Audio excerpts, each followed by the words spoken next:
Master minds commerce చదవాలనుకునే 10th inter విద్యార్థుల తొలి ఎంపిక.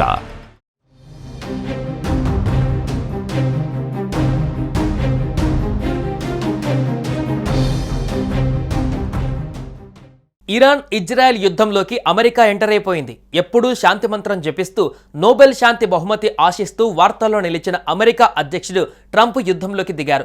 అనూహ్యంగా ఇరాన్ పైన దాడులు చేశామని ట్రంప్ ప్రకటించడం ప్రపంచాన్ని షాకింగ్కి గురిచేసింది.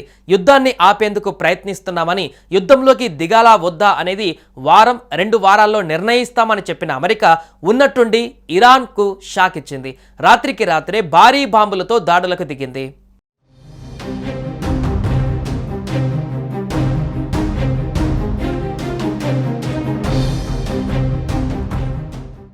ఇరాన్లోని ఫోర్దా, నతాంజ్, ఇన్ఫాహాన్ అణుస్థావరాలపైన దాడి చేసింది అమెరికా.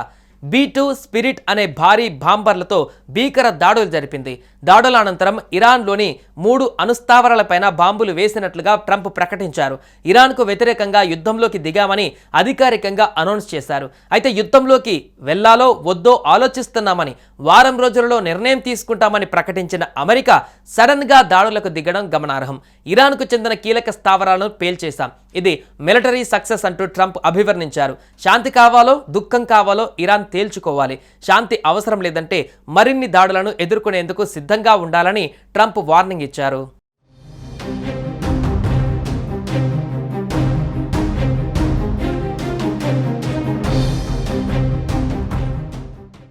ఇరాన్పై దాడికి యుఎస్ అమ్ముల పొద్దులో ఉన్న శక్తివంతమైన బాంబులను వాడింది. GBU-57 మాసివ్ ఆర్డినెన్స్ పెనెట్రేటర్ బాంబులతో ఫోర్దో స్థావరం పైన దాడి చేసింది. భూగర్భంలో ఉన్న స్థావరాలను ధ్వంసం చేసేందుకు తయారు చేసిన B2 స్పిరిట్ స్టిల్త్ బాంబులు వాడడంతో ఇరాన్లో భారీ విధ్వంసం జరిగింది. ఈ దాడితో ఇరాన్ స్థావరాలు ధ్వంసమైనట్లు అమెరికా ప్రకటించింది. మరోవైపు ఇరాన్ పైన అమెరికా బాంబు దాడుల నేపథ్యంలో ఇజ్రాయెల్ ప్రధాని బెంజమిన్ నెతన్యాహు తొలిసారిగా స్పందించారు. అధ్యక్షుడు డొనాల్డ్ ట్రంప్ పై ప్రశంసల వర్షం కురిపించారు. అమెరికా దాడులు విజయవంతమయ్యాయని, ఇది చాలా సాహసోపేతమైన చర్య అని కితాబునిచ్చారు. బలమైన శక్తి ద్వారానే శాంతి నెలకొంటుంది. ట్రంప్, నేను తరచూ ఇదే చెబుతుంటాం. నేడు ట్రంప్ సారథ్యంలో అమెరికా శక్తివంతమైన చర్యలు తీసుకుంటుంది అని వీడియో సందేశాన్ని విడుదల చేశారు. ఇది చరిత్రను మలుపు తిప్పే ఘటన అని వ్యాఖ్యానించారు.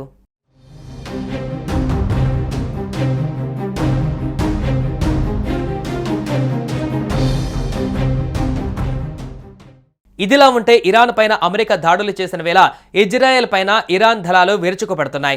Israel Jerusalem, Tel Aviv target గా ఇరాన్ మరోసారి భారీ దాడులు చేసింది. భారీ క్షిపణుల కారణంగా పేలుళ్లు జరిగాయి. ముప్పెట దాడితో ఇజ్రాయెల్కు చుక్కలు చూపించింది.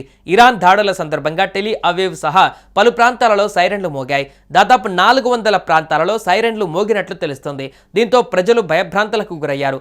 ఇరాన్ క్షిపణి దాడుల నేపథ్యంలో ఇజ్రాయెల్ పౌరులకు ప్రభుత్వం హెచ్చరిక జారీ చేసింది. పౌరులందరూ షెల్టర్ హోమ్స్ లోనే ఉండాలని, హోమ్ ఫ్రంట్ కమాండ్ సూచనలను పాటించాలని సూచించింది.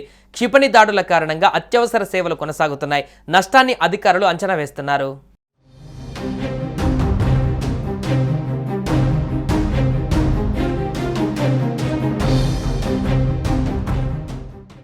అటు ఇరాన్లోని 3 అణుకేంద్రాలే లక్ష్యంగా అమెరికా విరుచుకుపడింది.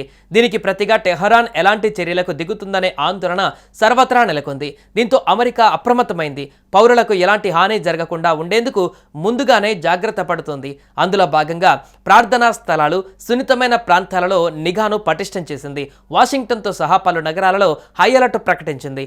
ఇరాన్లో దాడుల నేపథ్యంలో పరిస్థితిని పర్యవేక్షిస్తున్నట్లు న్యూయార్క్ పోలీస్ అధికారులు ఒక ప్రకటనలో పేర్కొన్నారు. మతపరమైన ప్రదేశాలు, సాంస్కృతిక దౌత్య ప్రాంతాలలో భద్రతాపరమైన చర్యలు చేపట్టినట్లుగా తెలిపారు.